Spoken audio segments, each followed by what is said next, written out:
Wassalatu wassalamu ala rasulillah wa ala alihi wa sahbihi mawala.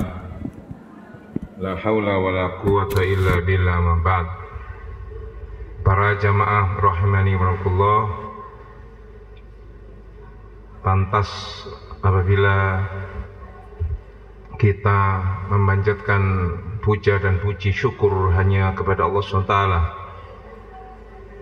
karena kita telah diberikan kenikmatan yang tak terhitung, amal, kesehatan, petunjuk, kenikmatan duniawi, udara yang bagus, nafas yang longgar, dan rizki-rizki yang lain yang tidak mungkin kita hitung.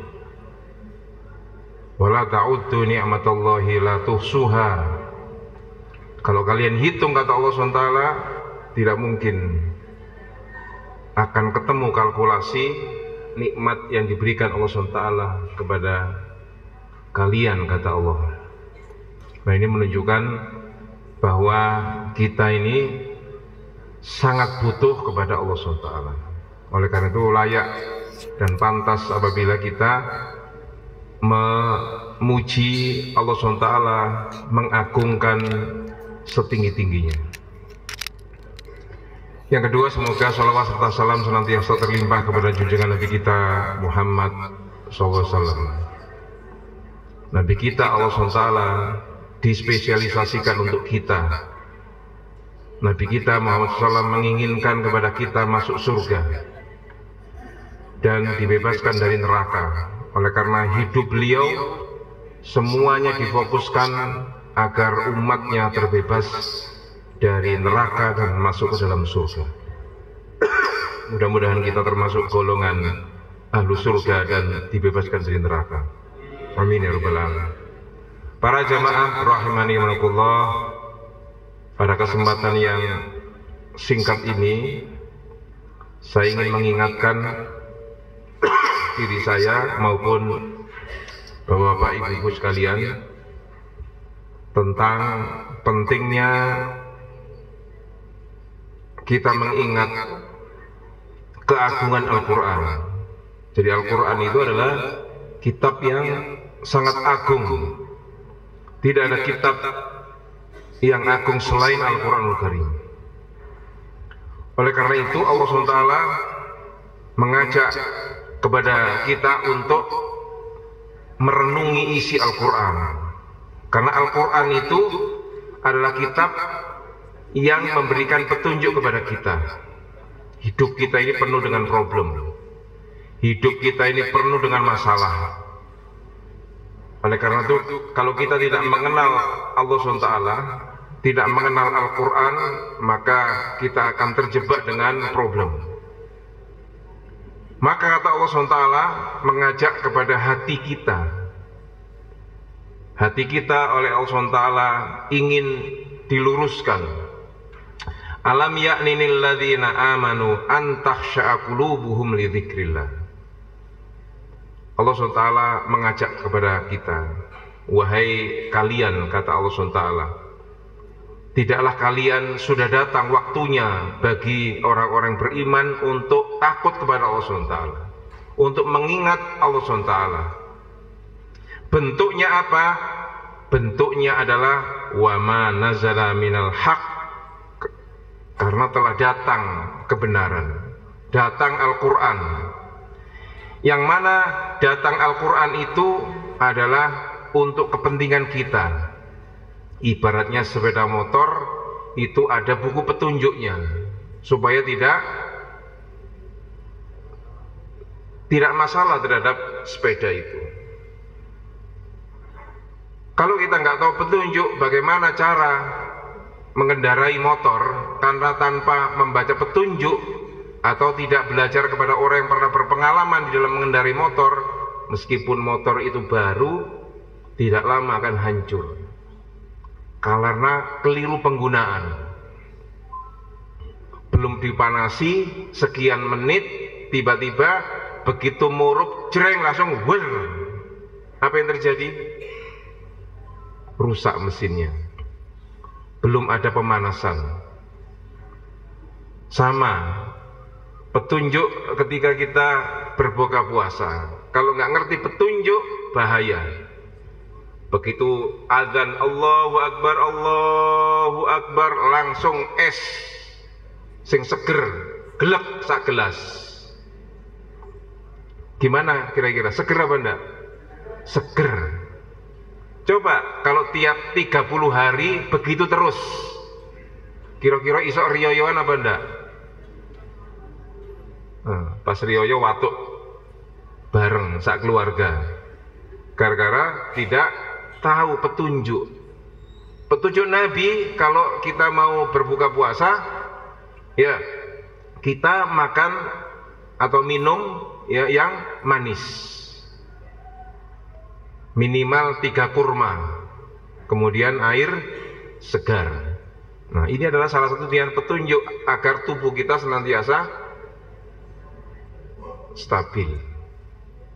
Sama kita menjalani kehidupan ini, kalau nggak tahu petunjuk dari Al-Quranul Karim, maka ngawur kita ini.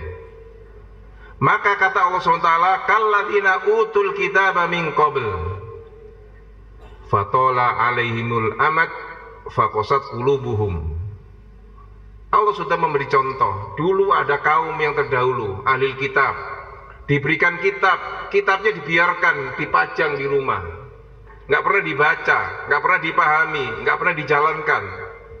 Apa penyebabnya? Qasat qulubuhum, hatinya keras. Orang kalau nggak pernah baca Quran, nggak pernah merenungi isi Al-Quran, itu hatinya keras. Diingatkan marah, dibacakan Al-Quran nutup telinga, seperti kaumnya Nabi Nuh. Nabi Nuh itu berdakwah 950 tahun. Kalau dikasih dakwah, telinganya ditutup, ya, mukanya ditutup dengan sarung. Ini kaumnya Nabi Nuh itu 950 tahun didakwai terus sama Nabi Lut, gagal, ngawur mereka hidupnya. Orang soleh mestinya dicontoh perilakunya, enggak. Orang soleh dibuatkan patung, kemudian orang soleh itu disembah. Ini kan cara hidup ngawur. Nah, itu yang didatangkan Nabi Lut Nabi Nuh mengingatkan, jangan menyembah orang soleh, jangan menyembah patung orang soleh, tapi menyembah hanya kepada Allah Ta'ala. Ini kalau hidup tanpa petunjuk. Maka kita sampai pada ayat Allah SWT mengingatkan kepada kita bahwa di dunia ini tempat transit untuk menuju akhirat. Perhatikan bahwa dunia ini adalah transit. Dunia bukan tujuan, tetapi transit, pindah sementara. Kita hidup ini sementara di dunia. Maka Allah SWT mengingatkan kepada kita, i'lamu annamal hayatud dunya la'ibun walahun. Ingatlah, kata Allah SWT, sesungguhnya kehidupan dunia ini adalah la'ibun walahun. La'ib, permainan, lahun, yang melalaikan. Kita kalau sibuk dengan dunia pasti lalai, sibuk dengan dunia pasti main-main hidupnya.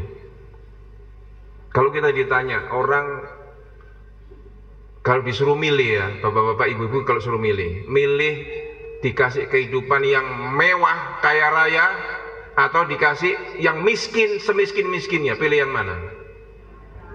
Ya mesti ae. Ya, mesti ae milih sing kaya sekaya-kayanya. Pertanyaannya adalah, apakah orang yang hidup mewah sekaya-kayanya itu umumnya peduli terhadap Allah SWT atau tidak? Tidak. Bahkan orang kaya raya yang hidup mewah itu adalah penyebab kerusakan di muka bumi ini. Lihat Al-Quran, kaumnya Nabi Nuh, kaumnya Nabi Lut, kaumnya Nabi Soleh, kaumnya Nabi Syuaib, sampai kaumnya Nabi kita Muhammad SAW di era Quraisy. Semua orang yang kaya raya itu menentang Nabi. Justru pengikutnya adalah orang-orang miskin. Tapi nih Bapak suruh milih kaya atau miskin? Milih kaya. Nggak ada sejarahnya orang kaya belo Nabi secara keseluruhan, jarang. Kita nggak seperti Abu Bakar. Abu Bakar itu hidupnya untuk Nabi. Bahkan di perang Khaybar itu Abu Bakar menyerahkan seluruh hartanya diberikan kepada Nabi untuk ikut perang. Nggak ada manusia kayak Abu Bakar. Kaya tapi digunakan kekayaannya untuk Islam. Ini enggak. Umumnya manusia itu kalau sudah kaya, kepingin kaya dan menguasai semuanya. Iya apa enggak? Iya.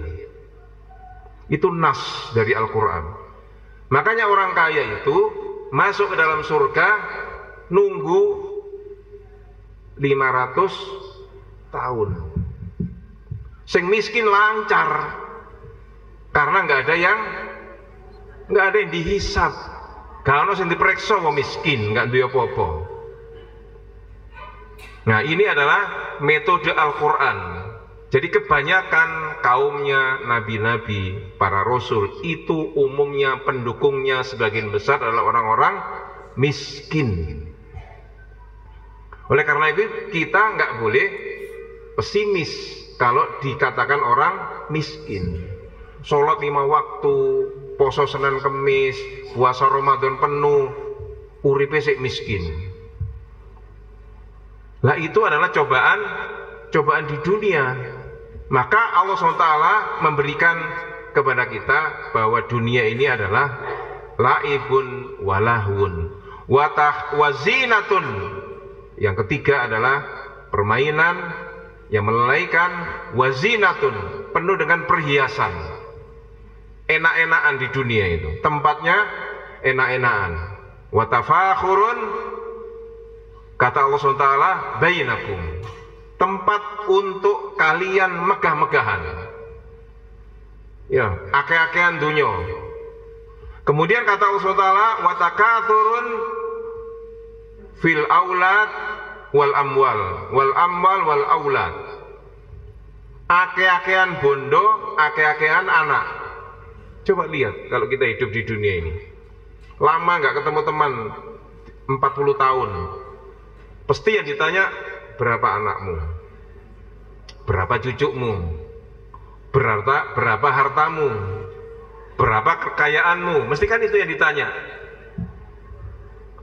Jarang nanya kamu sudah haji atau belum, sudah umroh atau belum, sudah bangun rumah sakit atau belum, sudah nyantuni anak yatim atau belum. Jarang yang tanya gitu. Mesti yang ditanya adalah punya istri berapa, ya, punya anak berapa, punya kas berapa. Semuanya ditanya adalah duniawi. Maka Allah SWT menceritakan bahwa orang yang dunianya banyak tadi itu kamathali waisin a'jabal kuffaru nabatuhu. Orang yang kekayaannya banyak, megah-megahan, ya, fasilitasnya nggak pernah terhitung, saking banyaknya, rumahnya banyak, tanahnya telecehan.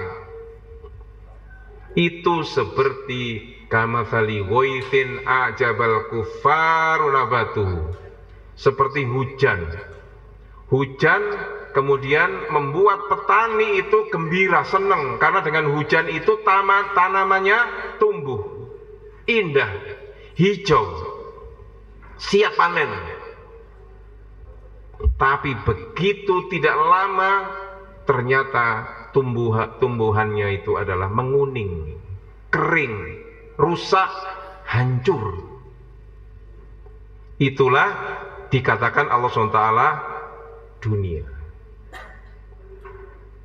Maka Allah SWT memberikan penegasan kepada kita bahwa manusia itu umumnya senang dunia. Makanya wajar ketika saya tanya, kepingin jadi orang kaya sekaya-kayanya atau menjadi orang miskin semiskin-miskinnya, mesti milih yang kaya sekaya-kayanya. Jarang orang disuruh milih kemudian milih jadi orang miskin, jarang, nggak ada mungkin. Orang miskin kepingin kaya, sing kaya nggak kepingin miskin. Wis kaya raya, sudah punya rumah, sudah punya tanah, pulau ingin direbut lagi. Pulau gak siji, papat, kurang kekayaannya itu. Nikel, tambang nggak cukup di Makassar, Papua diambil, Raja Empat dihabisi maunya.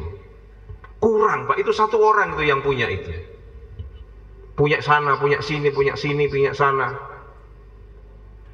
Itu satu orang. Itu umurnya nggak tambah muda kan, umurnya tambah tua. Makanya rakus itu tidak mengenal umur, tidak mengenal usia. Masih rambutnya putih, jenggotnya panjang putih, melakune dimik-dimik, ya fisiknya sudah hancur. Tapi kalau disuruh nikah lagi, gelem apa enggak? Gelem. Padahal wis gak mungkin, gak mampu. Ya, gendong wis gak iso, bahkan digendong. Itu urusan dunia. Itu masih numpuk kekayaan, terus numpuk kekayaan. Itulah dunia, permainan dan yang menggiurkan. Itu siapapun kena.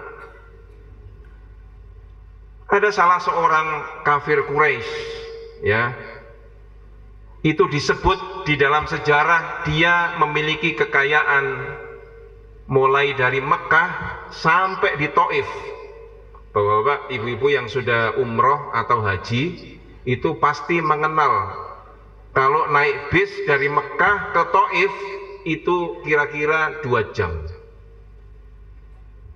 2 jam itu gak koyok no Surabaya Magetan ya, pakai macet ya nggak? Ya.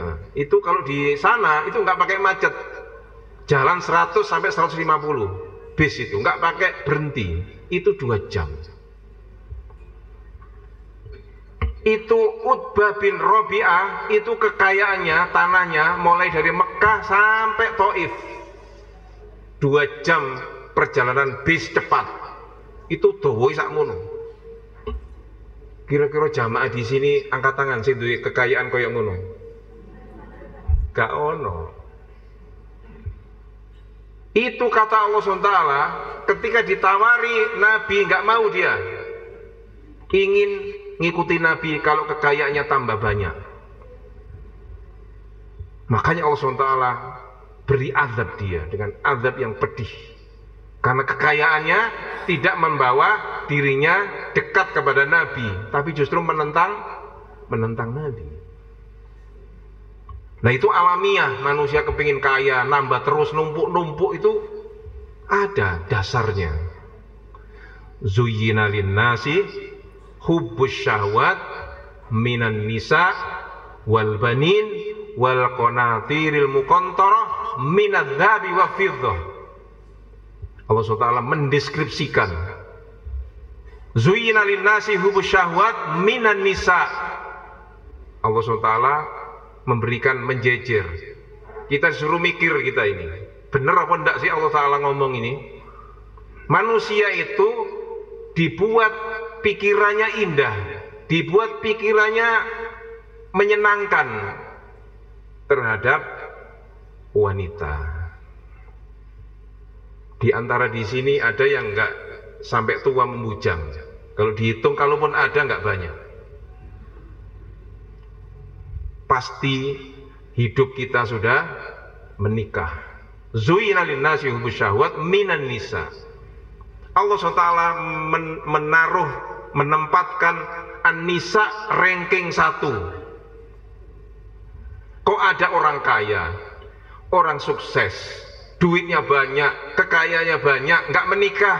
Apa kata dunia? Bu, kalau ada orang laki-laki kaya raya, duitnya banyak, fasilitasnya banyak, terus gak kawin, itu kira-kira ibu-ibu curiga apa? Hah? Curiga, ojo-ojo selibat, ojo-ojo homo ya. ojo ono kelainan. Itu mesti buruk itu. Kalau ada orang kaya raya, duitnya banyak, kok gak nikah. Minimal tidak normal anunya. Ya, ini wis tuwa kabeh, makanya saya ngomong aja enggak apa-apa. Wis padha ngerti nih.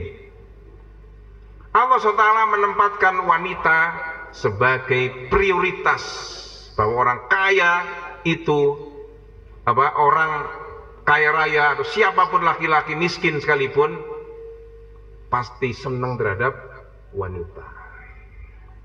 Saya punya tetangga tukang becak, bojone telu, Bu. Tukang becak bojone telu. Yo cerdas dia, sing situk dodol bubur, sing situk dodol jagung, sing situk nang pasar dodol sayur. Nah, itu cerdas itu. Dia becak untuk kebutuhannya diri sendiri. Nah, istrinya wis duwe bubur, sayur sama itu laki-laki yang cerdas itu. Zuyyina lin-nasi hubbus syahwat minan nisa. Jadi itu memang tabiat laki-laki, kata Allah SWT. Kalau suruh milih kekayaan, itu pasti milih perempuan. Baru yang kedua, wal banin, terhadap anak-anak. Seneng sama anak. Bapak-bapak, kalau ndelok anaknya kok gak seneng, itu dipertanyakan. Ndelok anaknya bentino ditempilingi anaknya, dipukuli anaknya tiap hari, itu dipertanyakan kebapaannya itu. Namanya bapak itu mesti senang sama anak. Nggak ada bapak benci sama anak, itu nggak ada. Nah, ini adalah ranking kedua setelah wanita, kemudian baru anak. Makanya ketika terjadi perang Hawazin, perang Nabi bersama penduduk Taif, itu ada suku Hawazin. Suku Hawazin itu adalah nggak mau ditawari Islam, nggak mau Hawazin itu. Maka memerangi Nabi dengan kekuatan penuh. Kalah mereka sama Nabi. Akhirnya kekayaannya itu semua disita oleh Nabi menjadi ghanimah. Nabi hanya ingin mengatakan, masuklah Islam, kamu akan selamat. Aslim taslam. Nggak mau dia. Perang kepada Nabi. Semua anak-anak, istri, harta, ternak, semuanya dikerahkan untuk melawan Nabi. Kalah mereka. Begitu kalah sama Nabi, ditunggu sampai 10 hari. 10 hari, ditunggu. Harapannya adalah kalau Hawazin nanti mau masuk Islam, dikembalikan semuanya. Hartanya, anaknya, istrinya dikembalikan. Enggak, muncul 10 hari. Maka Nabi membagi-bagi ghanimah. Di dalam sejarah disebut Nabi menang telak dengan membawa 24.000 hewan ternak. Unta.